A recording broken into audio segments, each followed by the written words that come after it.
I'd like to call this meeting to order at 6 p.m. All right, can the recording secretary please conduct roll call? Commissioner Ahmed, Present. Commissioner Alpert, Here. Commissioner Curtis, Present. Vice Chair Kuznick, I'm here. and Chair Wallace is absent tonight. Thank you. Item 3, the Pledge of Allegiance. Can we all stand, please? I pledge allegiance to the flag of the United States of America and to the republic for which it stands, one nation, under God, indivisible, with liberty and justice for all. Thank you very much.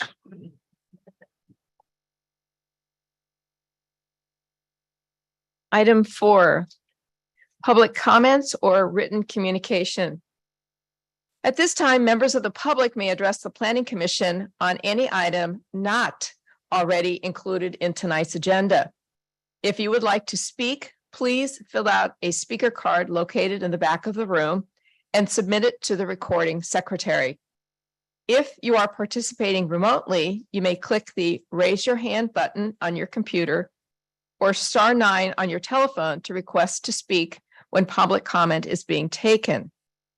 So, Madam Recording Secretary, are there any speaker cards or hands raised? There are no speaker cards for this item and no hands raised on Zoom.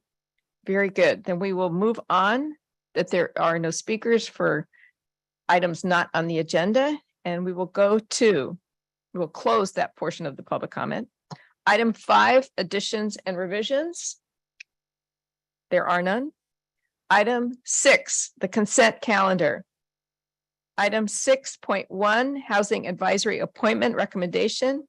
And item 6.2, transportation advisory appointment recommendation. We can have one motion for both items, if we so please. Someone would like to make a motion? I'll move that we accept the recommendations for the Housing Advisory Committee and the Transportation Advisory Committee. Is there a second? I will second the motion. Very good. So Chair Alpert has moved. Chair Curtis has second. Vice Chair Kuznick, we do have a hand raised on Zoom.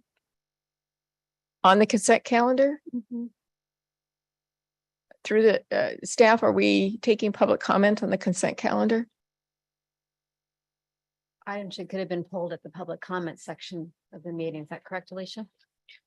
Yeah, typically they should be requested to be spoken about at the public comment section, but it's up to the discretion of the chair whether you allow it or not. Since we have a motion on the floor that has been seconded, I would suggest that we conduct the roll call on this motion. Oh, you're waiting for me to vote. No.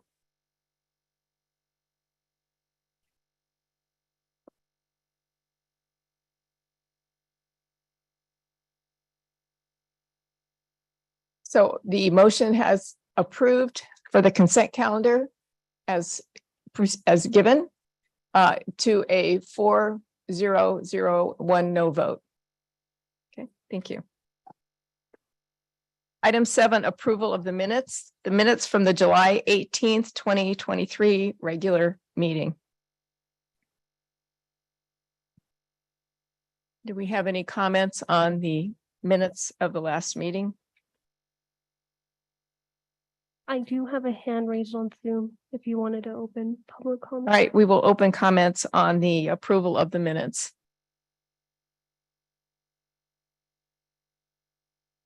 Do we have a hand raised? Okay, go ahead.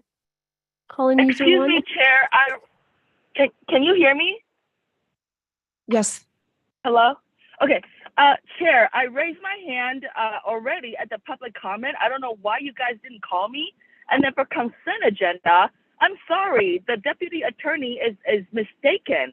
You are supposed to allow me to speak at least to what I want to say for the consent agenda. And if I wish to pull it as a discussion, then it is your discretion. You do not have the discretion to reject me to not speak on the consent agenda per the Brown Act, which allows me the right to speak to every agendized item, which includes the consent agenda, even though it is a blanket approval, but I can speak to it also as a blanket comment, the so please, It's pertaining to the point of meeting. order. I'm Rectify sorry. yourself. On the approval of the minutes, if you cannot stick to this item, I will ask that the time be yielded. This is about the approval of the minutes. Well, you're calling me foul. What about the foul I called on you? You should address that. The speaker can wrap up. Yes, we are taking just public comment. It's not a discussion. I apologize that it's not a discussion, but if you have comments on the approval of the minutes, I believe you have some time left. I'm asking you to please give me back my public comment as well as comments I wanted to say on the consent agenda, So which I you will, didn't allow me a chance. this is not on the item that we are discussing at this time. Thank you. Okay, we're taking a breath here. We're take a breath. All right, so we are on the question of approval of the minutes. Do we have a motion or a discussion of the minutes? I can motion Okay, to approve the minutes. I will second those. Motion to approve the minutes from the January. No. Excuse me, it's July. July. Gosh, I wish it was January. July meeting. Very good. So we have a motion to approve that has been seconded. And we are moving up to voting. All right.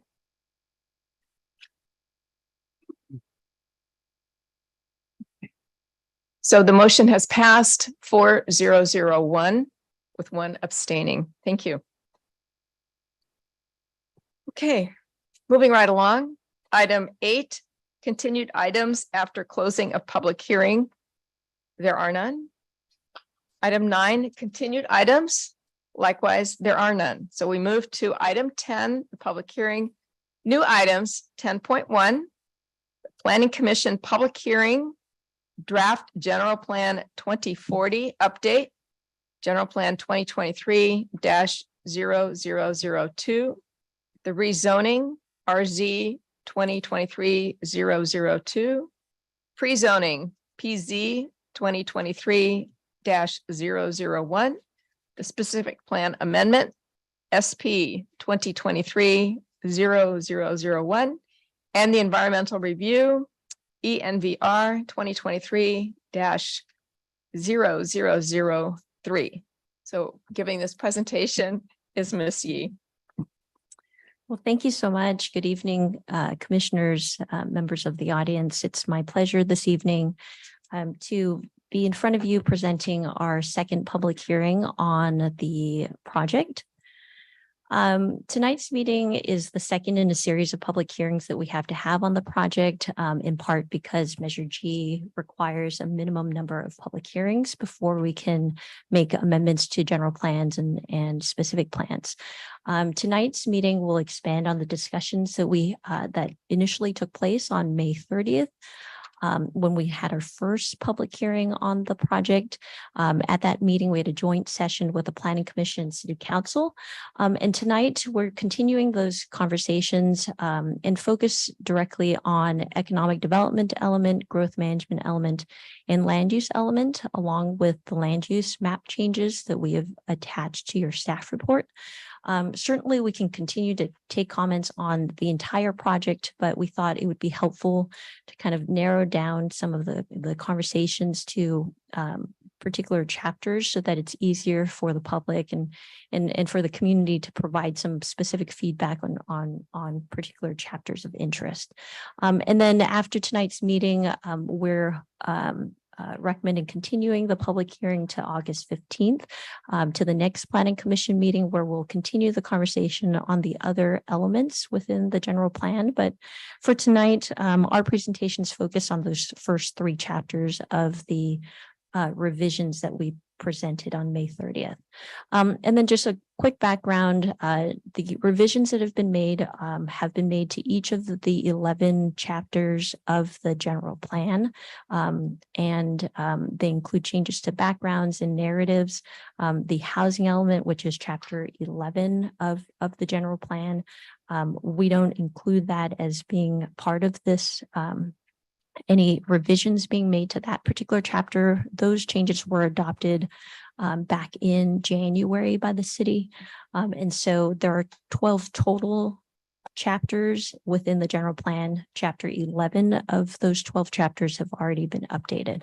But the changes really are a variety of edits and clarifications that have been made to the elements in primarily in responding to the changes that had to occur within the housing element.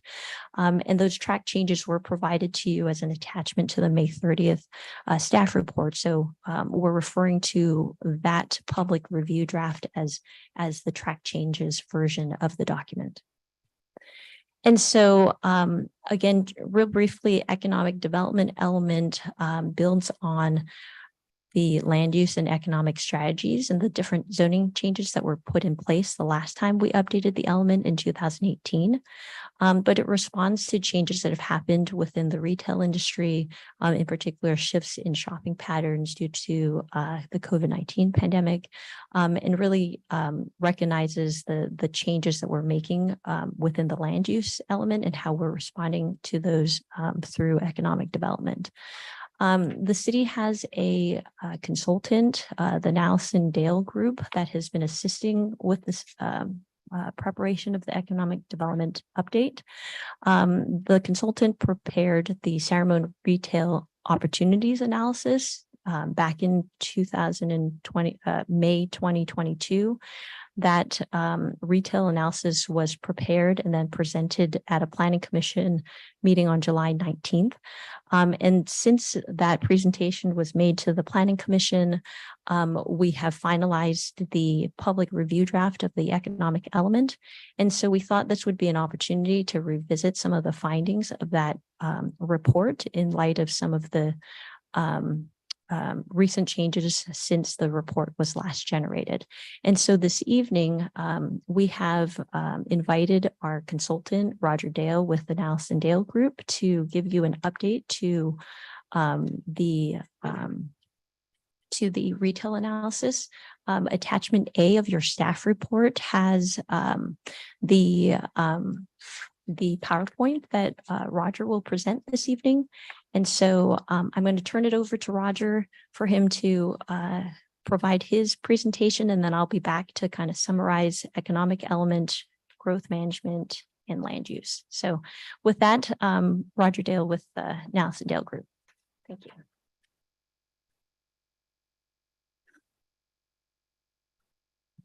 Thank you, Cindy, and good evening, commissioners. As Cindy mentioned, I'm Roger Dale with the Nallison Dale Group, and we are part of the consultant team for the general plan update process. Had the opportunity to be here with you about a year ago, you may recall, to talk about the retail market study we did for the general plan. And I know there are some new commissioners, and just good to get an update where we stand a year later. So that was the intent of the presentation this evening.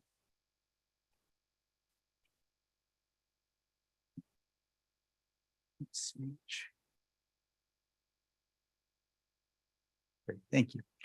So as we discussed last time, our firm completed 2 economic studies as part of the general plan update. We first did a broader market study that looked at a number of land uses: retail, office, industrial, and hotel. And I won't describe those tonight so much. We talked about those a year ago. But the second thing that we looked at in more detail after the first study was an in-depth analysis of retail development opportunities, and that's what I'd like to focus on this evening. So when I met with you last year, we summarized the report that had just been completed, and that projected that the city could support somewhere in the range of 800,000 to over 1 million square feet of new retail space by 2035. And that's a pretty big range, and I'll kind of explain the intent of that.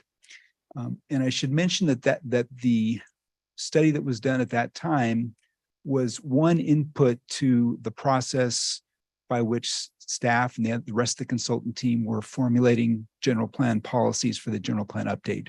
So it wasn't meant to be a definitive prediction of what could happen or would happen, but just a kind of an input to that decision-making process. And there are a number of reasons, and we talked about these last year, but maybe I'd like to emphasize them a little bit more tonight, why those projections are highly theoretical, and that in reality, San Ramon's development potentials for retail are likely to be significantly constrained due to a number of factors. First of all, as I alluded to, we would describe that study as a planning level study. It was meant to be kind of an unconstrained analysis of what might be supportable based on your demographics and the general market trends. It was then intended to be filtered through a range of practical constraints that would change the likely outcomes on the ground as far as what types of retail development and the amounts of retail development you might expect in the future. And so in that regard, it would be a planning process study would be quite different from a feasibility analysis for a specific development project or shopping center, for example. And I would say that it specifically was not a conservative projection. It was kind of meant to show the broad range of possibilities that we could talk about and discuss as part of the next stage of the process.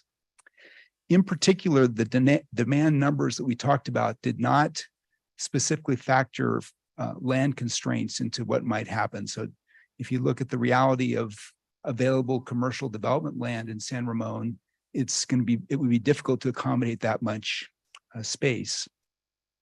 One of the factors that we discussed that was driving a large theoretical number for support for retail space is that you currently have a significant amount of retail leakage, and I'll talk more about that in a moment, but a good portion of your resident retail demand leaks outside the city and goes to other communities in the larger market region.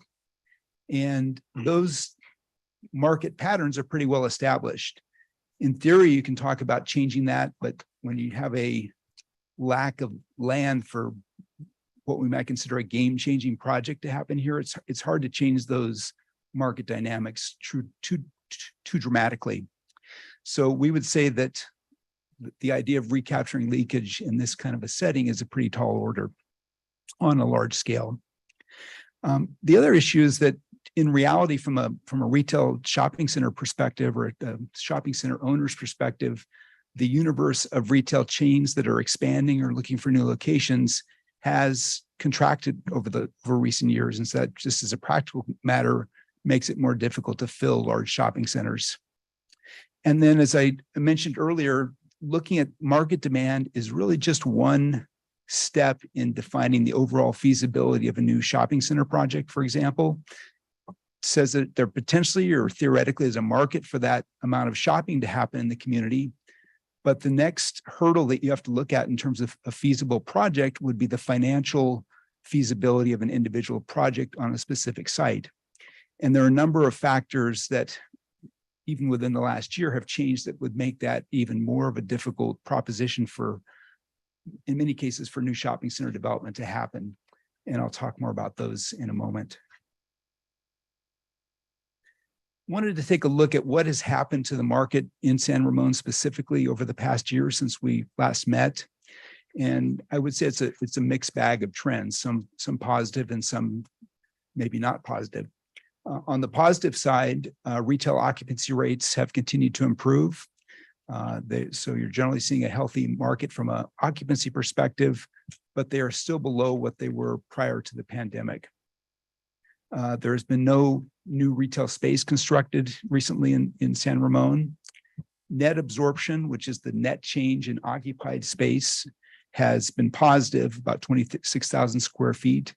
And so in other words, there was no new space built, but existing vacancies were filled. Now there's been some loss of tenants as well, but that was the net increase in occupied space over the past year. Interestingly, sales tax revenue grew about 10% last year and has continued to come out from the pandemic period. But the projections in your budget will be flat in the coming year. And then, as I mentioned earlier, some of the financial conditions that would drive the feasibility of new shopping center development are perhaps less favorable than they were a year ago. Rent has not grown significantly, so the revenue side or the income side for developers has not gone up. At the same time, some of the costs have gone up. The interest rates, as we all know, have changed the development market significantly, and construction costs have gone up dramatically in the last couple of years. So those factors kind of working in the wrong direction for making projects feasible. One thing that a new condition that we would say is favorable affecting retail development potentials in San Ramon are the plans for new development or residential development in the city core.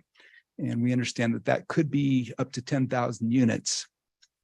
Theoretically, that alone would generate demand for about 400,000 to 500,000 square feet of new retail space, or about 4,000 to 5,000 square feet for every 100 units.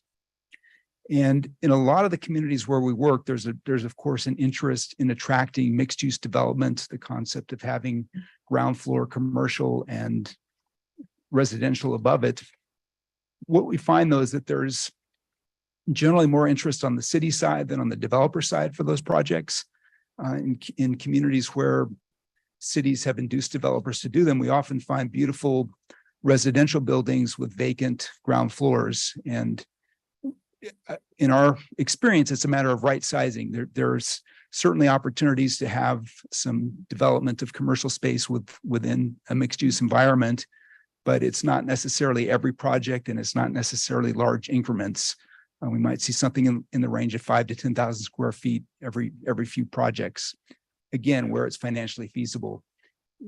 One of the constraints there is that from a developer's perspective, the commercial component is often viewed as kind of not a money-making or contributor to the financial feasibility of a project, but is sometimes accepted as providing a mixed project, but doesn't necessarily carry its own weight in terms of the project financial pro forma. Then another issue that I would say is unfavorable is that we're seeing a loss of office jobs, or what we might call a recharacterization of office jobs due to the pandemic, and just the clear trend of more people working from home. And we don't know the extent to which we will ever fully recover from that. But when you lose a significant amount of office jobs, or you have fewer of those people here full time, it does decrease the demand for daytime shopping and eating and so forth.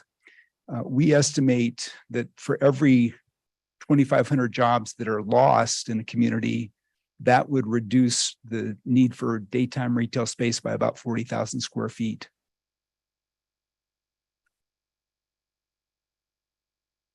We have compiled data from a data source called CoStar, which is a respected and widely used real estate industry data source for commercial and industrial properties. That being said, I don't think they would claim that their numbers are all inclusive or perfect. So these are general trends, and they I think are accurate enough for our purposes this evening. So by comparison, we compared 2 5-year periods, the kind of the 5 years prior to the pandemic, and then the 5 years that included the pandemic and a few years after. So for the 5-year period from 2013 to 2018, the city's total inventory of retail space, in other words, new construction, net new construction, was about 283,000 square feet. In the subsequent 5-year period that we're now in, 2018 to 2023, that's only been about 9,000 square feet. So a dramatic reduction in the amount of new construction of retail projects. Then that other factor I mentioned, absorption, the net change in occupied space, that in the first 5-year period was 300,000 square feet. So it actually exceeded the amount of new space that was constructed, again, suggesting that some of the absorption were spaces that were empty prior to that period and got occupied in addition to the new space. And in this past 5-year period, we've actually seen a negative net absorption. I mentioned this most recent year has been positive, but for that whole 5-year period, it was negative by about 30,000 square feet. Another standard factor to look at in terms of retail market health are vacancy rates. And we've compared here San Ramon to the larger East Bay region. What we saw is starting in 2018, rates, the vacancy levels were very, very tight, both in San Ramon and East Bay. So in San Ramon, 2.3%, just a very low vacancy rate. Started to tick up by 2019 to 5%.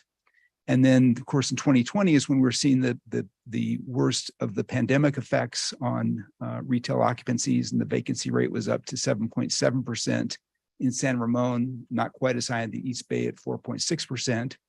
But things have continued to have improved since then for San Ramon. So we're now back down to what I would consider a healthy, respectable vacancy rate of 3.7%. This kind of shows the same data on a chart. The blue line is San Ramon and the orange line is the East Bay area overall. And so we basically saw a deeper impact of the pandemic in San Ramon, but a quicker recovery. So smaller market and things seem to be a little more volatile, but have now tightened up again to a normal vacancy level. Trend with retail sales tax or sales tax revenue in the city's budget is actually interesting. You did see a dip during the pandemic in fiscal year 2020. It went from 10.9 million the year before to 10.4 million. So I wouldn't call that a dramatic reduction compared to what we saw in many cities, but nevertheless, there was a drop off. Recovered almost fully by the following year, 2021. And then last year, fiscal year 2022, it was back up to 12.1 million, or well ahead of where it was prior to the pandemic. This would suggest to us, and we haven't confirmed this, but as I mentioned, there was no new construction of retail space last year, but you're nevertheless seeing a pretty healthy increase in sales tax revenue, would suggest that the existing space is performing better for the businesses as well as for the city's sales tax estimates. So that's an encouraging sign. And I think it's part of way that a city can look at improving its sales tax without necessarily building a lot of new space, but to improve the efficiency and the productivity of the existing space. In the city's budget recently adopted, the coming year, fiscal year 23-24, is projected to be flat compared to this year. So, but still a healthy jump over where it was a couple of years ago. I'd like to kind of recap some of the factors we talked about last year and then talk about how things might have changed in the interim. So we looked at the concept of leakage. How much of San Ramon's resident retail demand do we estimate that you capture in the city? And we broke that down by retail category. So the first category is what is called GAFO, and that's an industry acronym that means general merchandise, apparel, furniture, and other. Basically the types of stores you would see in a traditional regional shopping center. And here your capture rate is fairly low, about 45%. In other words, 55% of your resident demand or purchasing power in those categories leaks to other communities. And in theory, that amount of leakage could support almost 750,000 square feet of space in the city. And we've talked about reasons why that can't all be recaptured, but in theory, that would be the amount. Food and beverage, supermarkets, and I know that since we did this, there was a supermarket that left the community, but at the time it was basically in balance. In other words, you had 101%, so you basically have full capture of your grocery shopping. And that's normally what we would expect in a community that has a healthy retail selection, that people would tend to buy their groceries and other convenience goods near home. Interestingly, I took a quick look at how that may have changed with the loss of the other shopping or supermarket. And it really hasn't changed that much. It's gone down maybe a couple of percentage points. And again, I think it just suggests that when one store leaves, your existing stores in town do better or capture some of that sales. So it's hard to precisely know that, but that seems to be what the available data that we looked at suggests from the sales tax records. Next category is food service and drinking or restaurants. And here you've got a 71% capture rate, which we would consider a pretty respectable capture rate for a community that doesn't have a huge regional shopping center to draw outside patrons. So that would be I think a respectable, for a community of this size and scale, would be a respectable capture rate. Again, on a theoretical basis, you could support about 90,000 square feet of new restaurants if you were to recapture that leakage. Hardware and building materials actually have what we call reverse leakage. In other words, you're attracting more outside demand than your residents support. So you're getting about 140% of theoretically what we would think your sales should be based on your resident population. Motor vehicle and parts, there you've got a significant amount of leakage, only getting about 21% or losing about 80% based on larger opportunities for car dealerships in other communities.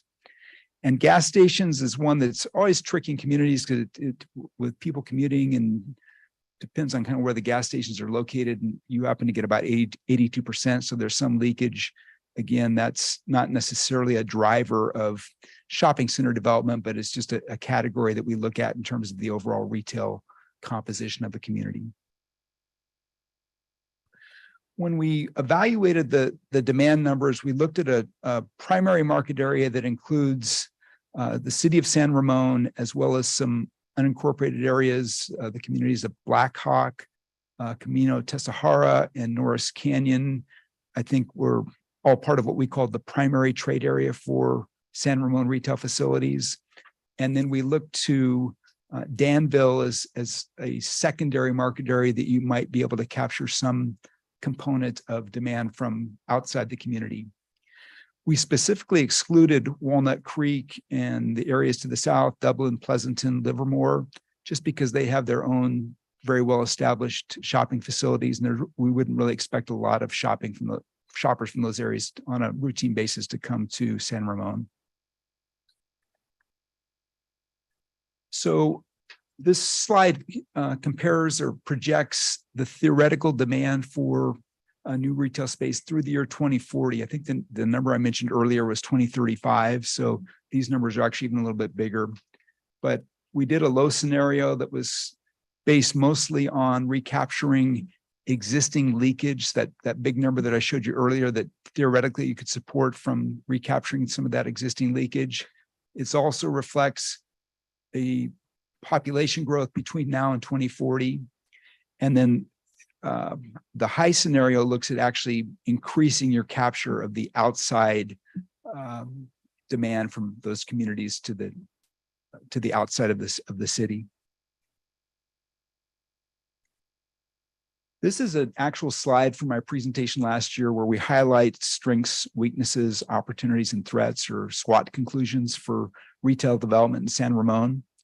And what I'd like to do is just kind of read through them as presented last year. And then I'm going to have another slide where we go back and revisit those and say, has that changed or not since last year? So strengths, you've definitely got a relatively high average income level for your residents on a per capita and per household basis, a well-educated community on average, and those tend to be appealing factors for upscale retail tenants. You've got a large and diverse employment base that creates that daytime population that I mentioned earlier. And in the period right before we looked at this analysis, the population growth in San Ramon was actually stronger than had been officially projected by ABAG at that time. Some weaknesses, your location between strong competitors, and I showed you that on the map where there's well-established retail destinations to the north and south that probably preclude some amount of recapture of leakage. The area in the city that's west of I-60 is kind of inherently disadvantaged because it's off on the periphery and doesn't have a full 360-degree market area in terms of access from residents to shop in those facilities. And then the issue we talked about already, that there's a limited amount of land available for commercial development. Opportunities, we definitely see a strong opportunity for repurposing existing underperforming centers and working with landlords to create tenant mixes that work for that in the contemporary market. And we noted that the City Center project had been a very successful step forward for San Ramon in terms of retail. And if we had looked at leakage 5 years before we did, it would have been actually worse than it was 2022, simply because that center did do a lot to recapture certain categories of leakage. In terms of threats, a lot of the things we're talking about here are common to just about every city we're working in, and we're all aware of the global changes in retail, brick and mortar retail, and how that affects communities' plans for new development. And that is certainly a consideration going forward. And then all of this at the time created a concern for the city about what is going to happen to our sales tax base if the retail sector of our economy doesn't remain strong.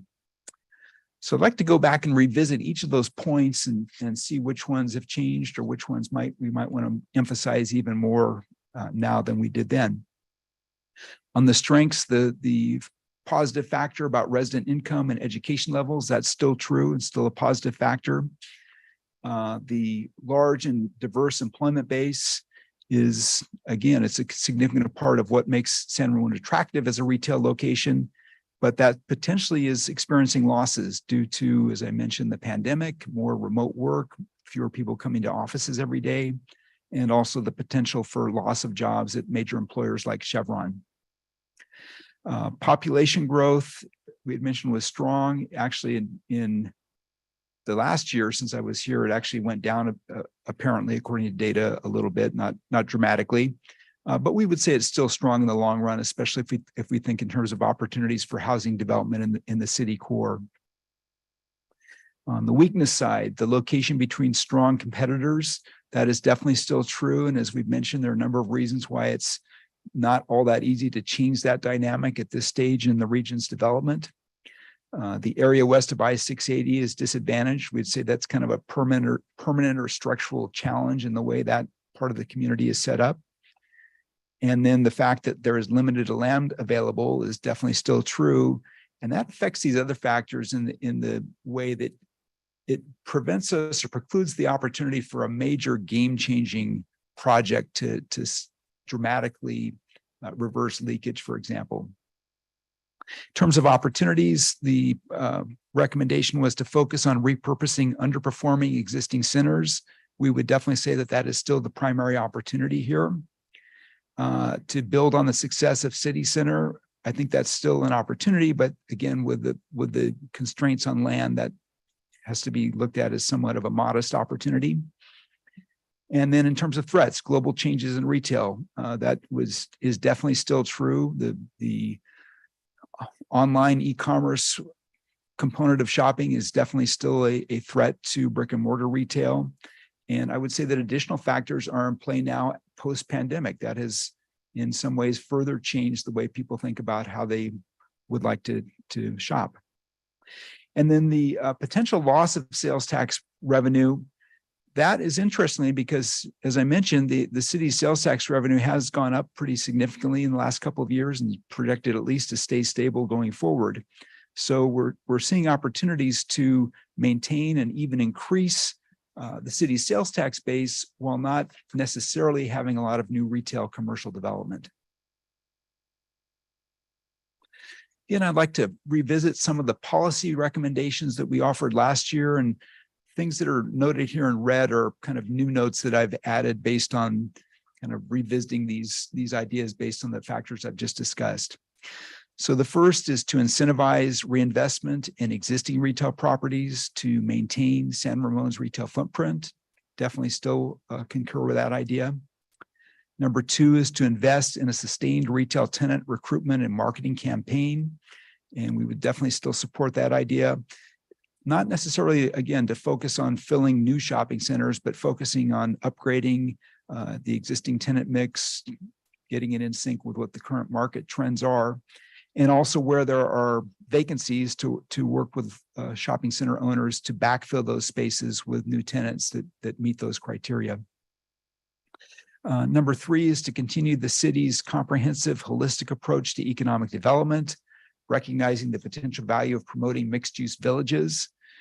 We definitely still support that idea. I've added, though, that we would think about ways that the city could incentivize right-sized mixed-use projects in the city core. And I mentioned earlier that you're not necessarily going to see every single project running out to develop as a mixed use project with ground floor retail, but to think about ways to find select projects where it would make sense and to incentivize that, since it's not necessarily the priority of most residential developers to do that in a lot of situations. We outlined last year some potential steps for retention of retail businesses and really have not changed or added anything here, but I'll just kind of repeat those to remember what we talked about. First of all, that the city can really play a proactive role in keeping abreast of market trends, knowing which centers and tenants are most likely to be under pressure for loss of tenants or change of the tenant mix. The city could conduct a direct outreach to retail tenants through a business retention survey to find out where there might be concerns about operating in the city and if there are things the city could be doing to improve the business friendliness of those locations. Coordination with landlords as leases expires. And I did mention that the city already does this, but perhaps going forward could be more proactive about it and have it kind of be a formal part of the city's economic development program. Support well-conceived plans to introduce other non-retail uses in older shopping centers to make the centers more viable locations for the remaining retail tenants. And part of maintaining a retail footprint sometimes means accepting some flexibility about other uses that could be introduced within a retail setting to, even if you may not have as much retail space as you once did, to keep the space that you do have as viable as you possibly can, as long as you possibly can. Looking at, in some cases, customized incentives to help attract specific targeted tenants for particular locations or for somewhere in the city. And we would always say you want to look at that from a cost benefit perspective. You're not just giving away incentives to do that, but to really find where the most value added is to the city and focus your benefit or your incentives where those benefits could be generated. And then always recommend policies that retain flexibility, policies and programs to adapt to an evolving market. The general plan doesn't get updated every couple of years. It's kind of a long-term document. So you want to have some flexibility in it to respond to changes in the market that may happen in future years. One of the concerns that was raised last year was the maintenance levels of existing shopping centers. And we were asked to look at ways that the city could promote better maintenance of those shopping centers. I'm talking in terms of just the physical appearance of the centers. First of all, the city does have code enforcement, and that continues to be a strong tool for these types of situations. But we recommend a dual approach where it's not just the stick, but there's a carrot approach as well. And there are meaningful incentives to work with property owners to define opportunities to keep centers in better condition.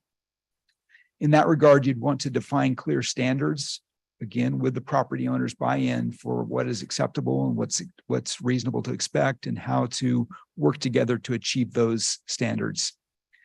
The city could fund regular transparent site visits to existing shopping centers to monitor conditions and check on those standards that everyone has bought into.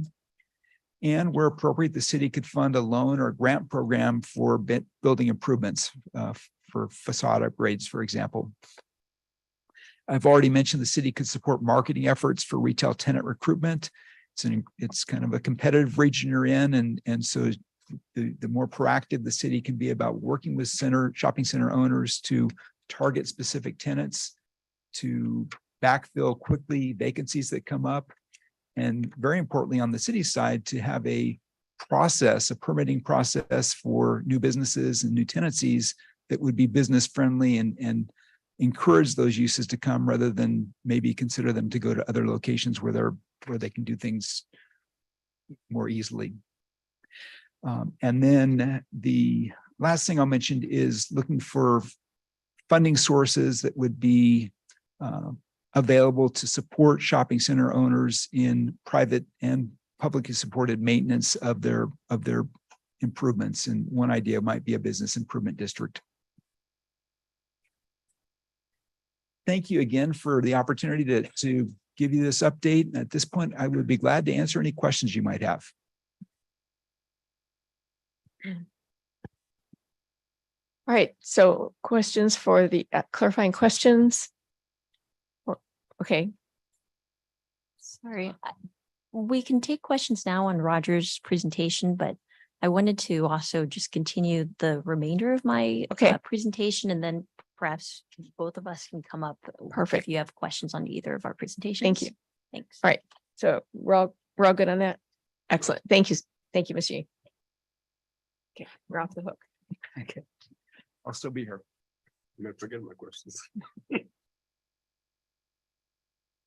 Okay, so then jumping back into my presentation, so essentially with Roger's recommendations and policy suggestions, where does that take us to present day? So, the retail opportunities analysis was presented to the city. Staff reviewed those and looked at edits and updates that we could make to our economic development element. And then as part of that document update, staff report identifies a number of policies that are included in the draft economic development element that support those recommendations that have been made. The repurposing of shopping centers, as well as building on the success of City Center in particular, were highlighted as opportunities. And so, in consideration of those recommendations, you can see in your draft General Plan 2040 new policies that incentivize reinvestment. We've created those mixed use villages that we've been working on over the last couple of years. As you recall, in the city core, introducing the new downtown mixed use destination that allows for a greater range of housing opportunities, along with creating that mixed use commercial emphasis and mixed use residential emphasis designations. We've also we'll continue to work with our business community as well as the Economic Development Advisory Committee and our regional partners to implement these policies. And then on an annual basis, continue to report back on edits and updates that we've been able to achieve on the economic development side. And then moving into the next chapter, chapter 3 is growth management. Growth management continues to refine our existing goals and policies to accommodate both economic and population growth, while also considering the quality of public services, facilities, and lifestyles that are enjoyed by those who work and live in San Ramon. We are shifting from a performance standards-based policy to a performance guidelines approach as increase in population and housing units are driving a lot of the growth that's happening in the city. There needs to be some flexibility built into the performance standards and ultimately guidelines provide the city the opportunity to continue to evaluate projects based on those performance guidelines. But the city is no longer able to prohibit or deny projects because they don't meet performance standards. And so the guidelines approach will continue to outline what the city's primary goals are in terms of those performances in things like public facilities, parkland, open space, but we're using guidelines-based approach now. And then on the land use element, chapter 4, again, an overview was provided on May 30th, and we introduced a series of changes to those land use maps. The feedback that we received was that there's general support for the proposed map changes, including the city's recommendation on the land use alternatives, as well as using residential overlay zones. But since that meeting, the city's been made aware of some changes that are happening at the court level. The Court of Appeals recent decision in the city of Clovis affects potentially the ability for cities to use residential overlays to meet their regional housing needs allocation. And so what has been provided in your staff report are a series of changes rather than using residential overlays. There are a few places in the general plan, the zoning ordinance, and then the maps that will have to change in response to no longer using overlays. One of those changes is happening in the Saramone Village specific plan. As you'll recall, residential overlays has been part of the specific plan since the specific plan was originally adopted. And in response to that court case, instead of a residential overlay, we're now introducing the base zone as a residential land use, which would then allow for residential uses to be permitted by right without a use permit, essentially, to be able to apply to build units there. Corresponding changes will have to occur in the specific plan as well as the general plan to remove the residential overlay and replace it with now a housing opportunity residential land use. In chapter 4 of the land use element, there will be associated changes to the maps and text references that refer to the overlays. There will be some updates to neighborhood references. Right now we have labels that say multifamily and then we give a density range. We're recommending just to keep the density range rather than dictate whether we should have multifamily or single family. The range will set the tone for how many units would be allowed within that zone and what type of units. There's also a change to table 4-5 of the land use element, just to continue to make sure that there's consistency between the general plan and the zoning ordinance to reflect some of the renaming that's happening. And then there's 4 maps that were introduced at the previous meeting that will now have to change in light of no longer including residential overlays. And so I've attached those 4 maps in this presentation. The first map, as you recall, previously the club sport parcel, we refer to as the club sport tennis court parcel off of Bollinger Canyon Lane. Originally, the plan was to maintain the commercial recreation general plan, but then introduce a residential overlay for the land use, for the zoning. And again, the reason for that, this is considered a housing opportunity site. And so as part of our housing element, we've committed to allowing for residential development on this site at a high density residential standard. Because of we're shifting from residential overlays to a residential designation. The new designation, instead of commercial recreation, is going to now be medium high density residential as the general plan. And then on the zoning side, it'll be instead of commercial recreation residential overlay, we're now replacing that with high density residential. And I apologize, I'm just looking at this graphic now. The strikeouts got shifted in when the PDF was created. So it's supposed to strike out commercial recreation residential overlay, which is being replaced with high density residential.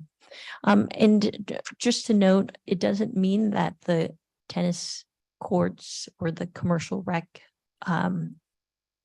cannot be continued. That land use continues to be allowed and is legally established, and so will just be non-conforming to the new zoning designations, but it doesn't prevent it from continuing to occur at such time when the property owner decides that they're interested in potentially redeveloping. They have the ability to target residential development because the zoning and general plan land use has changed, and that applies for all 4 of the slides for the maps. The second change is related to the Canyon View Dining Hall property. This is right across the street from Club Sport along Bollinger Canyon Way. You can see on the arrow pointing to where it was previously proposed as retail shopping. That new general plan land use would change to medium high density residential, and the corresponding zoning would be high density residential. So potentially up to 30 dwelling units per acre on those sites. And then the third map is related to the Church of the Valley. This is located on Saramone Valley Boulevard off of Morgan Drive. Currently has a public, semi-public general plan land use. Our commitment in the housing element identified it as medium density residential. And so the general plan will now change to medium density residential with a medium density residential zoning designation. And again, similarly to what I explained with Club Sport, the existing religious assembly use can continue to remain as a legal non-conforming use.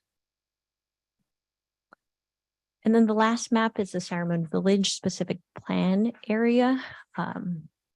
We broke this down in May to a couple of different Saramone Village specific plan areas. But the only one that has the residential overlay was in this north map. So even though this Saramone Village specific plan, the text is going to change, the areas of maps that are impacted by the residential overlays is just limited to this map. And so I'll walk you through it because there's a series of 3 maps because there's a lot more parcels within this area. So we thought we'd show you the progression of what's happening. So on my left-hand side, far left-hand side of the screen, general plan land use existing. And right below it, Saramone Village specific plan zoning district existing. That's the land use that currently exists today. We have a mixed use land use designation, and then the corresponding specific plan shows a variety of different specific types of uses that we expect that happen within each area along Saramone Valley Boulevard. And we have a residential overlay that the city has adopted since the plan has existed. So again, in light of the court case, we're trying to address the current residential overlay that's been that currently exists. In the middle, on May 30th, we had presented this map that showed the change from mixed use to now mixed commercial. And then the overlays essentially stayed the same on the lower map. We did recognize that there are some additional housing opportunity sites that were added to this area. So you'll see a couple of arrows that point to some new residential overlay portions that we were adding as residential overlays to maintain the corresponding housing opportunity site. So on the far right-hand side, the proposed errata changes in light of the court case. There's only 7. There's only 7 parcels within this map area that are actually housing opportunity sites. And so really those are the 7 sites that we have to make sure we preserve as residential land uses and to maintain the ability for those to have both a base zoning of residential and a general plan land use of residential. The other parcels, because they are not housing opportunity sites and are not obligated to be housing, we're taking any residential overlay that's on those properties and removing them if they're not housing opportunity sites. So that's one change. A second change is that we have to create what currently doesn't exist as a land use in this area for a residential density range of 22 to 30 dwelling units per acre. Or, sorry, 22 to 35 dwelling units per acre. And because the general plan doesn't have that range, we have 15 to 30, we have 30 to 50, but we don't have a unique range that's specific to the Sarah Village specific plan. We're creating now what we're calling the housing opportunity residential and identifying those 7 parcels as housing opportunity residential in the general plan. So it's the expectation is that even though we're removing residential overlay on the non-housing opportunity sites, we still will have no net loss because we are increasing housing opportunities in the rest of the city. So we're still maintaining our SB 330 obligation of no net loss. We have capacity on other sites, but we're taking this opportunity to fix the residential overlay problem that has arisen in light of the court case, but then also placing the new commercial land use, replacing those on sites that are no longer residential overlay sites.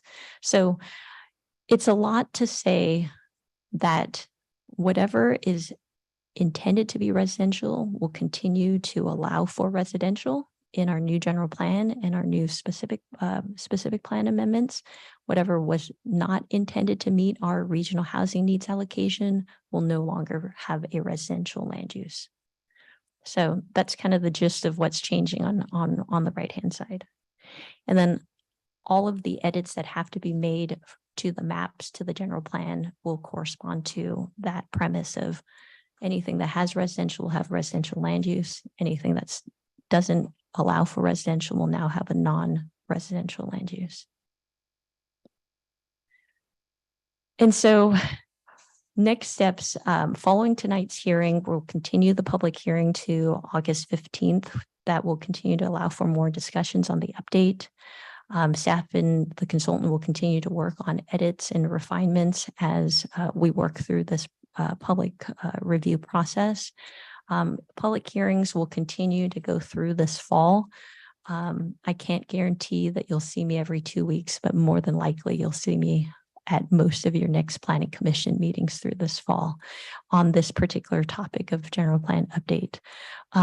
Because we also have in companion to the general plan, the edits that have to be made to the specific plans, the edits that have to be made to the zoning ordinance, and then the environmental document that analyzes the environmental impact.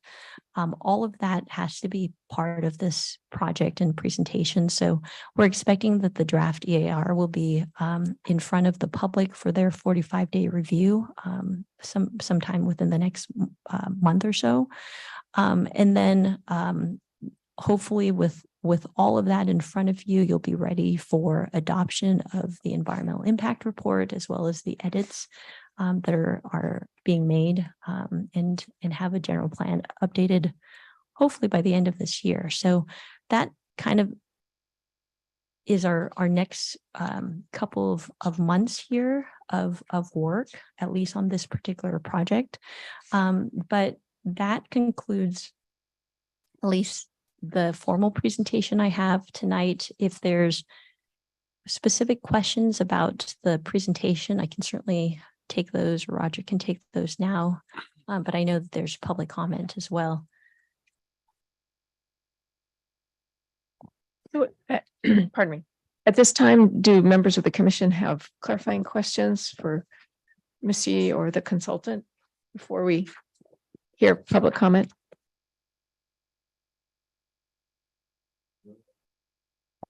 Commissioner Albert. Thank you. Maybe start with the economic elements and questions I had. The demand of 800 to 1.4 million, was that assuming any housing from Chevron Park or the Orchards when that was sort of coming together?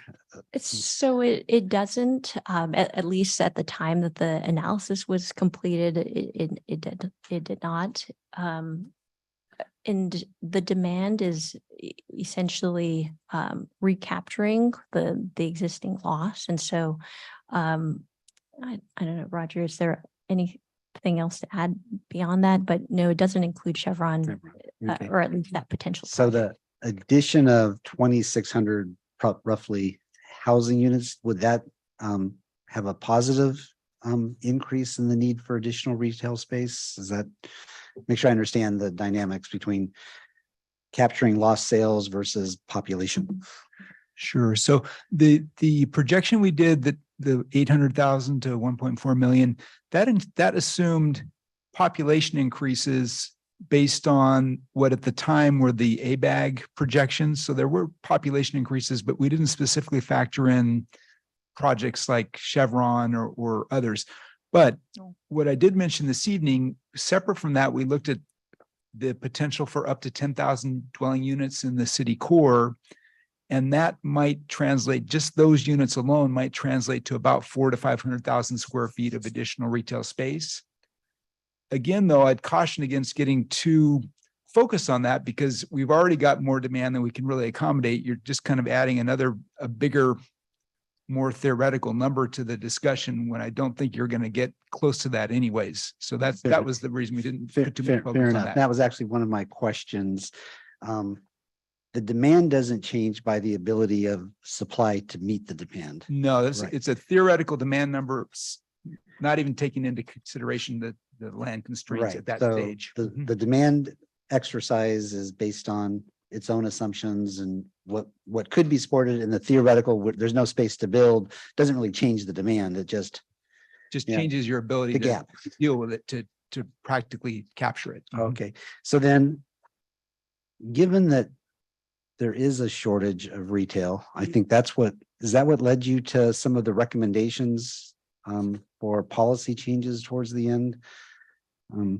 Yes, our policy recommendations are a balance of there's a community where theoretically there's large demand for additional retail space, balancing that with a limited supply of land and a regional market that's sort of different communities have already staked out their shares that hard to change at this stage of the game.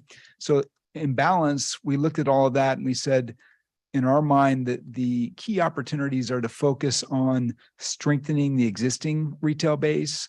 Maybe there's some opportunities for smaller infill projects, especially in the city core or other places where residential is happening that might be above the demand numbers we talked about.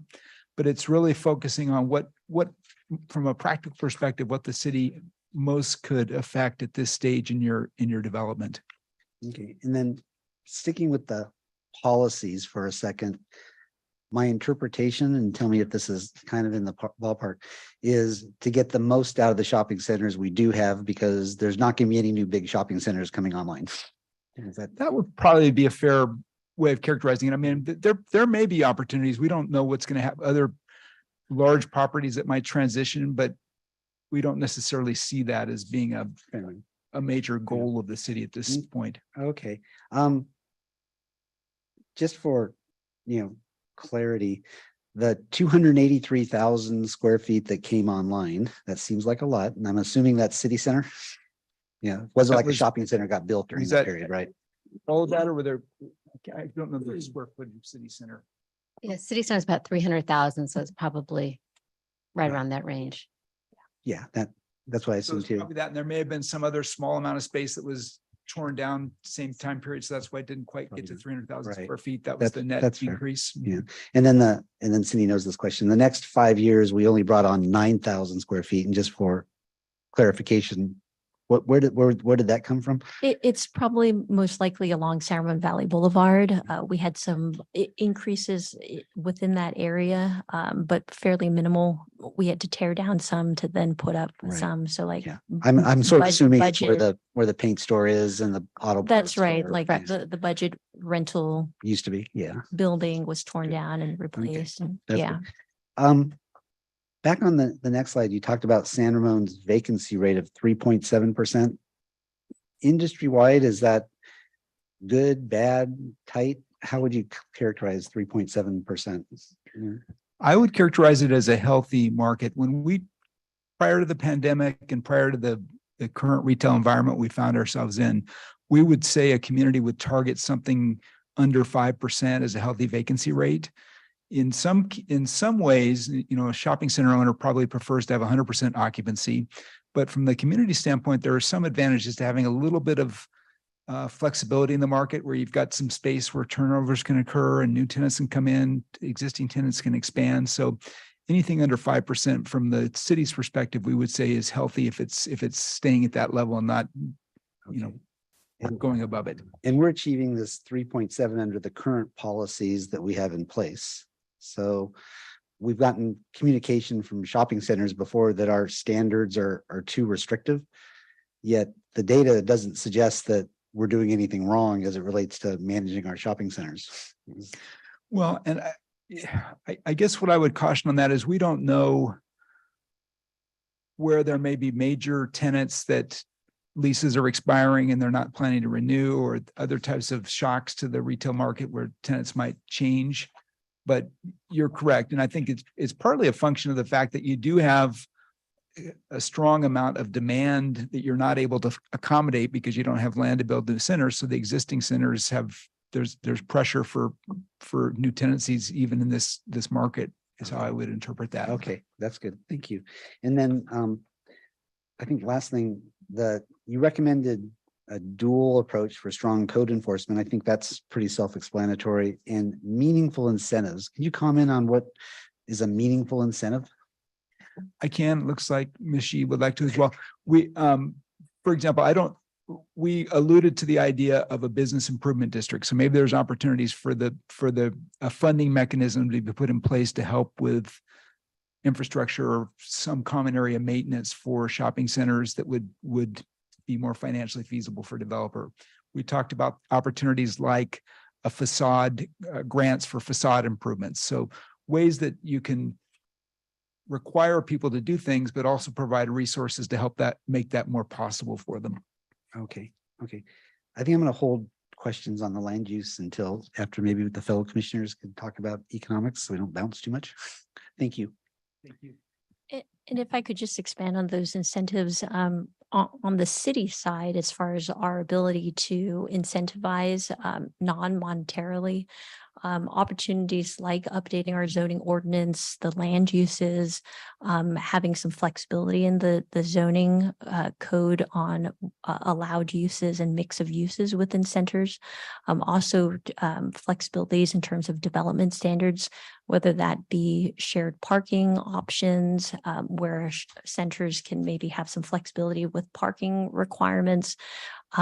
We've also looked at increasing land use on shopping centers while also maintaining retail shopping designations on other centers. So we've been talking that through with our land use changes and the maps that we've been discussing about increasing floor area ratio as an opportunity to incentivize increased redevelopment, and then also setbacks, height limits, things like that can have the ability to incentivize an existing center to redevelop. Can I go? Well, thank you both. I have questions about the presentation on the Dale Group. If you want to answer or so just the two things I'm thinking about. Number one is that the opportunities to expand retail and even sales tax revenue is going to be only coming really from repurposing or refurbishing or whatever you want to say, the underperforming centers. Is that correct? Right. And have we identified those underperforming centers? Well, I don't think, I think City Center would be one that probably is performing at its highest potential. I would start there as, you know, there's always room for improvement, but that's probably one where it's new enough that you may not see that as underperforming. There are older shopping centers that were probably built in the 80s and 90s that either could use a refresh or have a lot of land available to them that have opportunities to build additional retail that may not have taken advantage of the opportunities, maybe because of different rules that might be in place that prevent it, or there may not be demand for that. But I think, as Roger said, there's always opportunities to recapture, but we're doing relatively well when you look at that vacancy rate, that there's a demand for those to shop in those centers.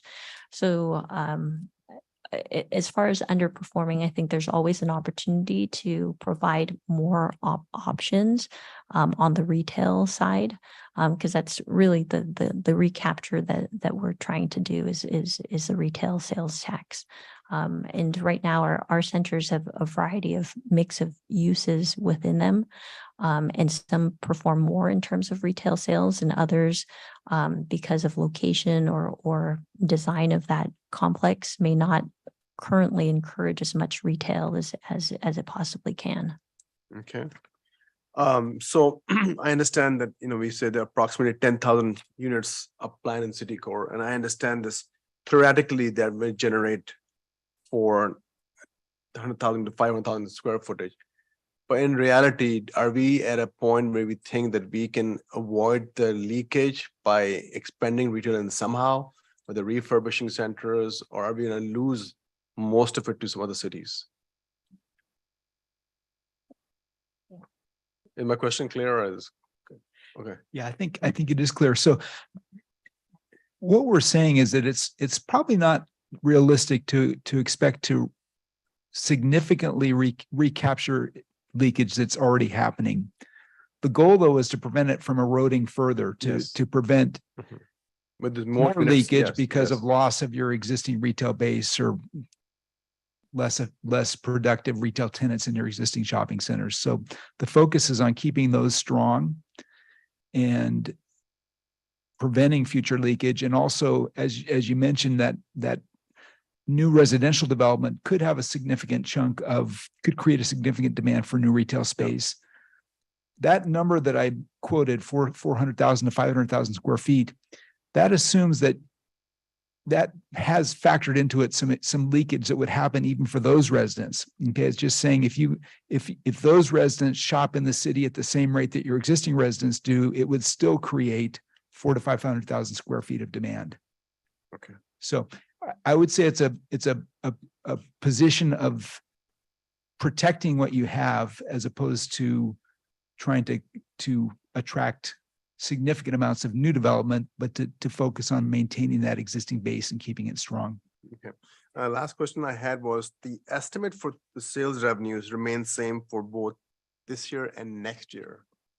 Is there sort of So that number is from the city's budget, and I have not discussed that with the finance, what their projection, what the basis was for that projection. But I would say, though, it's gone up pretty steadily the last couple of years. So maybe they're just assuming it can't continue to increase at that rate. So it's being conservative, I would imagine. Okay, that's it. Thank you. Thank you for the presentation, by the way. It's good information to get an understanding of. I do have a couple questions. So it says that we are below pre-pandemic numbers, but 2019 we're at 5%. Now we're at 3.7. So are we actually in better shape than we were in 2019, which was in pre-pandemic? I mean, I know in 2018 we were at 2.3, but then we took a big jump, almost doubling in 2019 to 5%. Yeah. So I guess what I meant, you're below the peak of which actually was before the pandemic. So in 2018, you're better off than you are now. Mm-hmm. The question, though, brings up a good point. The the pressure on retail started before the pandemic Right. for all the reasons we're aware of.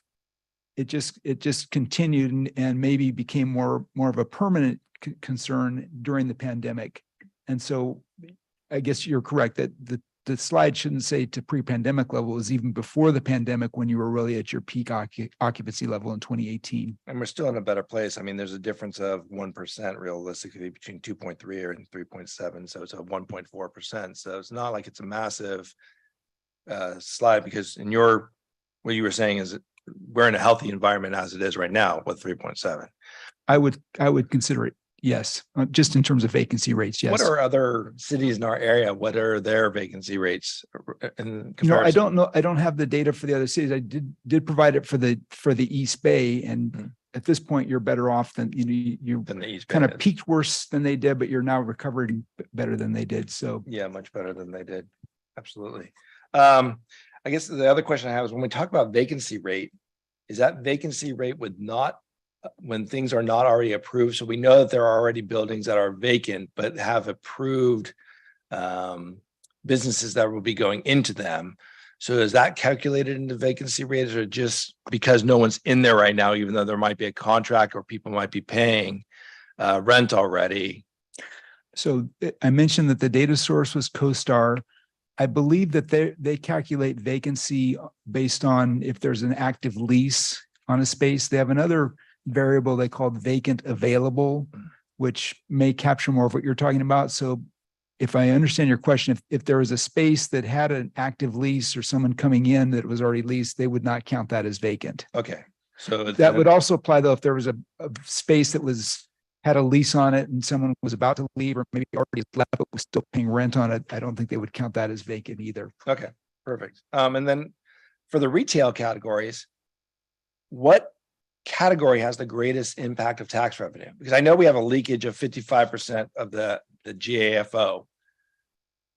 But is that the one that has the most significant ability to increase tax revenue?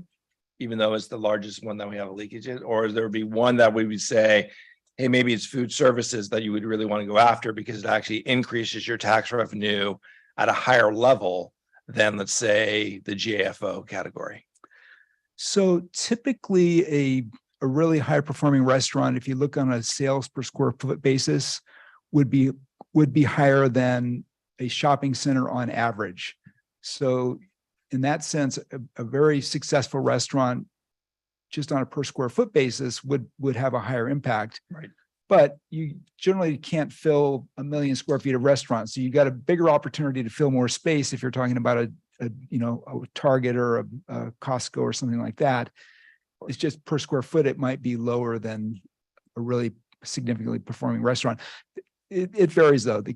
You could have a very high performing department store, for example, that might be better than a restaurant. Just it depends on the individual case. But I would say that you kind of have to look at both the per square foot sales tax generation as well as how much space that type of a store would normally take.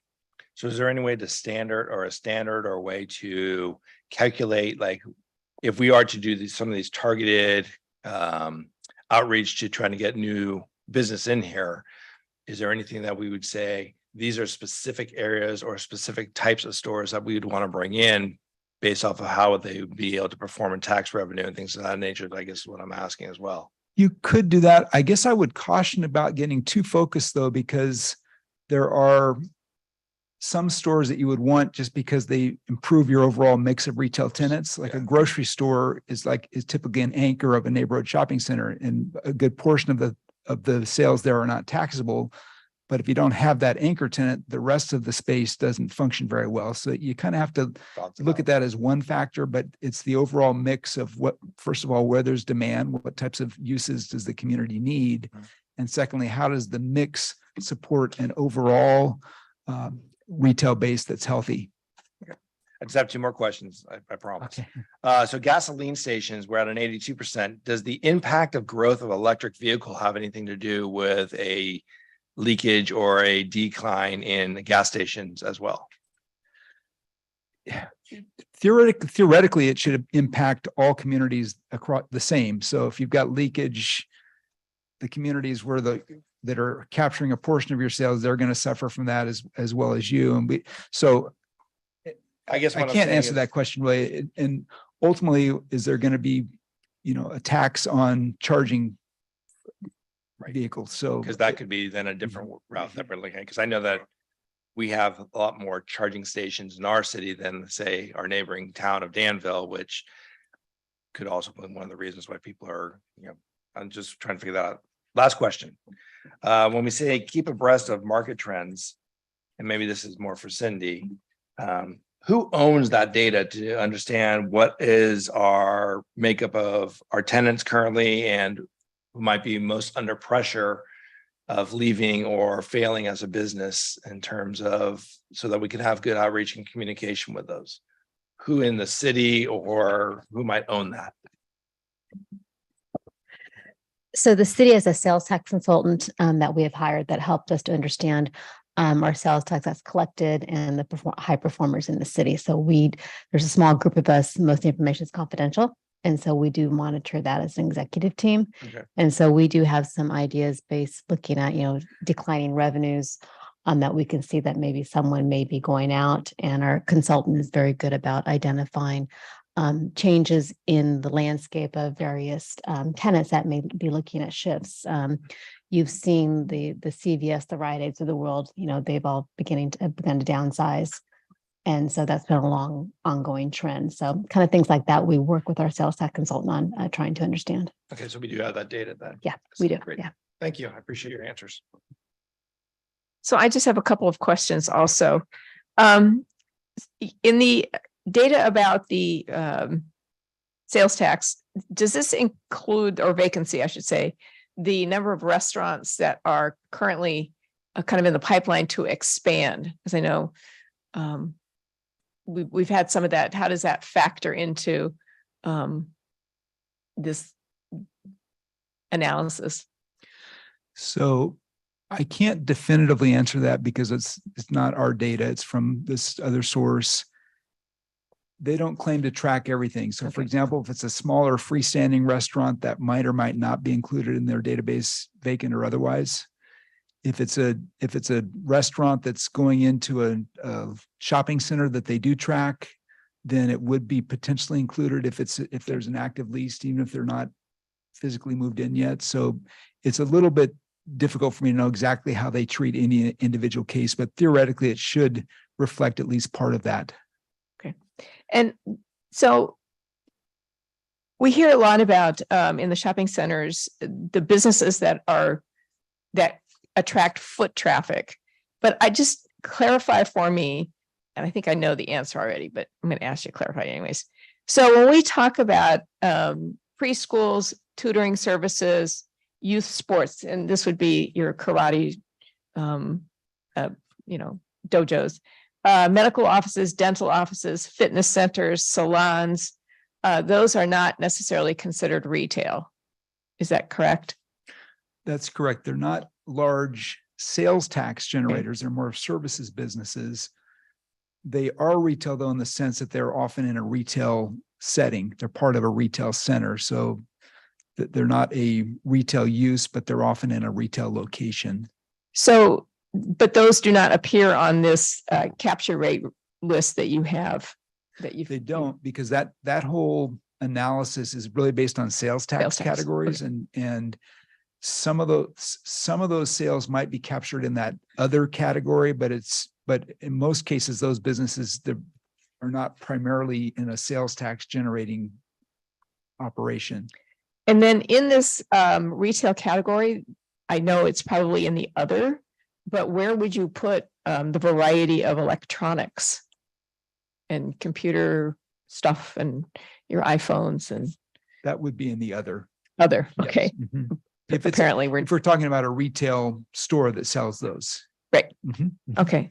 Okay, I think that was the gist of my, and then while we seem to not have very many places that have entertainment, are those considered a retail?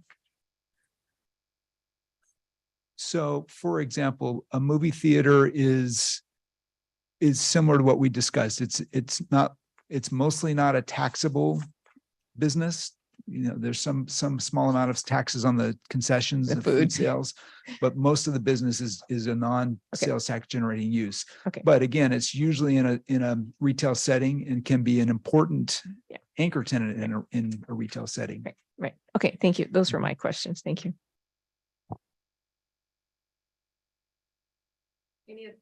Any other questions, commissioners? Looks like one more. Yeah, no, I wanted to jump back to the land use element section. 'cause we didn't Okay. Talk about that. Could you expand a little bit on non-conforming uses and, for example, let's talk about club sport and the tennis courts, are they allowed to say convert tennis courts to pickleball courts up there and still do that kind of project up there? So I think in general, and the city has a number of examples of legally established uses that are no longer conforming to the land use designation that they're on. There's a number of properties in Ceremony that have that distinction. In a situation like club sport or any other property that has an existing commercial use that would then have the zoning or the land use changed to residential, our zoning ordinance allows for the continuation of that land use if it's been legally established. If it's not legally established, then there are less rights of being able to expand or to get a permit to rectify their use and allowing that use there. But on the legally established uses, our zoning ordinance has a whole chapter in Chapter 7 section that talks about both non-conforming uses and non-conforming structures and non-conforming businesses. And there are opportunities on how one could continue to maintain that business at that site or transfer the ownership of the use to another new land use that may take over it. So if closed board decided to be Fitness 19, that continued use will remain allowable under the original approvals of the use permit. Pickleball would generally be considered commercial recreation and covered under the types of outdoor recreation. And so could continue to evolve over time to meet the needs and functions of that business. There are some caveats to that. New construction, let's say somebody were to propose to tear down the tennis courts and put in a brand new indoor, racket club. Things like that may have some limitations because you're creating additional square footage that may have limitations to being able to expand the use there. And so we evaluate increasing nonconformities on a case-by-case basis. It does require use permit to increase the nonconformity on a site. And then on these sites that we're taking off the underlying, does the city typically contact the property owners and make them aware that, guess what, that you're now zoned housing? Well, so as part of our whole outreach, we have been doing direct notices, so mailing to property owners, as well as our outreach and website, emails, newspaper notices, all that sort of thing. So tonight's meeting was a newly noticed meeting because we didn't continue the May 30th meeting to this evening. So 10 days ago, we sent out a notice for tonight's meeting directly to any of the property owners that were on the change to land uses. So not just the residential overlays, but every property that has a land use change that's proposed. Thank you. I just had a clarifying question about the court's decision that's holding. So what is said was that when you have a non-residential base, you cannot have that. right? And you have to, you cannot, your base zone should be residential. It's that, as well as if your existing land use allows for lower density residential, that it wants you to have at least a minimum 20 dwelling units per acre on that property for the base zone. If you're going to use that property as calculating towards arena. So it's actually two situations. So for example, in the San Ramon Village specific plan, the base zone is a commercial in nature, and then we have the residential overlay. Even though the residential overlay allows for 22 to 35 dwelling units per acre, what the court's issue is it kind of twofold, right? One is that by keeping the commercial base zone, it could prevent somebody from redeveloping that site as a residential use because there's still the opportunity to continue a commercial use. But also if your base designation is a lower density than what the typical minimum to support affordable housing is at 20 dwelling units per acre, you have to make sure that you're not incentivizing lower density development by keeping the base density at a lower rate than lower than 20 dwelling units per acre. The difference, at least for what we're doing, changing the base designation to the residential and the high density residential, is that high density residential is at least 22 to 30 dwelling units per acre. And then on the Church of the Valley site in particular, even though that's a medium density range of 16 to 15, that isn't a site that we've identified as high capacity, low and very low income housing. So it's a housing opportunity site, but it's not a site that we're relying on to produce a high amount of low and very low income housing. And so therefore doesn't have to have that minimum 20 dwelling units per acre. Okay. Thank you.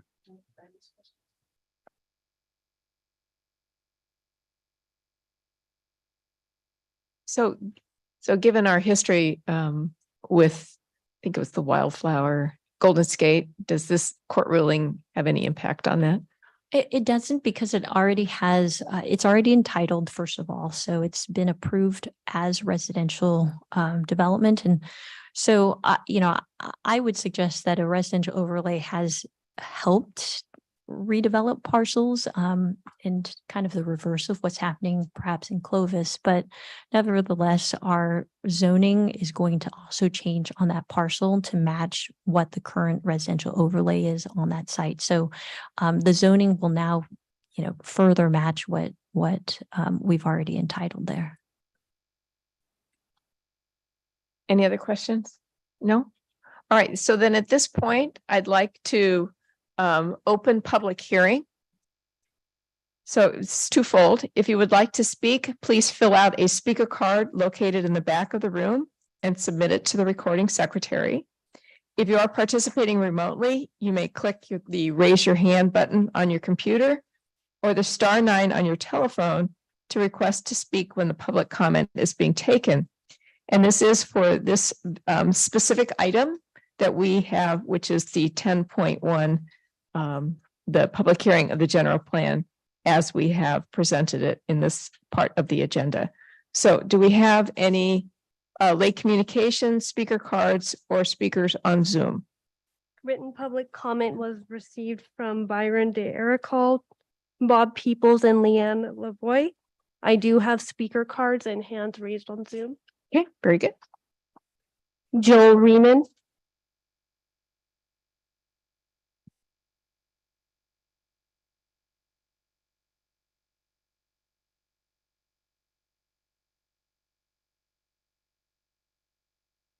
Good evening, commissioners. I'm Joel Rittman. I'm the senior pastor at Church of the Valley, and I'm also a resident of San Ramon. As the city of San Ramon continues to process the general plan 2040 update, Church of the Valley seeks to provide input on the revisions to the general plan, land use and zoning district for the existing campus. Church of the Valley has a vision to be a community within a community through a campus designed for engagement and outreach. The participation of the church in meeting the city's housing needs through inclusion of the 5.45 acre campus in the new housing element furthers our vision. So we're right in line that we believe housing is a great component for our site. The recently certified 2023 to 2031 housing element includes this site and requires a rezone that allows for housing land use on the site. The most recent general plan update, which you all saw this evening, has it for purpose of a medium density residential general plan use and an RM medium density residential zoning district. The RM zoning that allows for 6 to 15 dwelling units per acre, if I remember correctly. This zoning district is categorized by detached units, 0 lot line units, garden patio homes, and townhomes. The proposed general plan definition of medium high density residential classification comes much more closer to describing what our vision is for the COV campus. That definition says residential development at densities of between 15 to 30 units per acre. Such development should reflect high quality design with integrated open space, recreational and or cultural amenities, and opportunities for workforce housing. Structured parking would be necessary at the higher end of the range. Open space, cultural amenities, and workforce housing are all critical parts of what Church of the Valley would like to achieve on our campus. Why workforce housing? It's an underserved part of our community in terms of brand new apartments. There are subsidized housing for low income and market rate units being built for those that can live in luxury. COV's desires to address a niche in the housing needs for our first responders, our public servants, our educators. Towards these goals, the zoning code includes a RMH medium high density residential zoning district. This zoning district allows for townhouses or apartments at a density of 14 to 22. I should have scratched that because that thing has changed now. So what are we requesting? Church of the Valley requests that General Plan 2040 include the campus within the medium high density land use and within the zoning district RMH medium high density residential. We feel that this best positions COV to fulfill its commitment to the housing element, the mission of the church, and the potential of the campus. Church of the Valley is committed to serving the community of San Ramon and looks forward to the opportunity to further develop the site in a way that creates a sustainable and engaged presence within its context, but also it's financeable and feasible. Thank you for your time and listening to me. Byron Day Ericol. Thank you.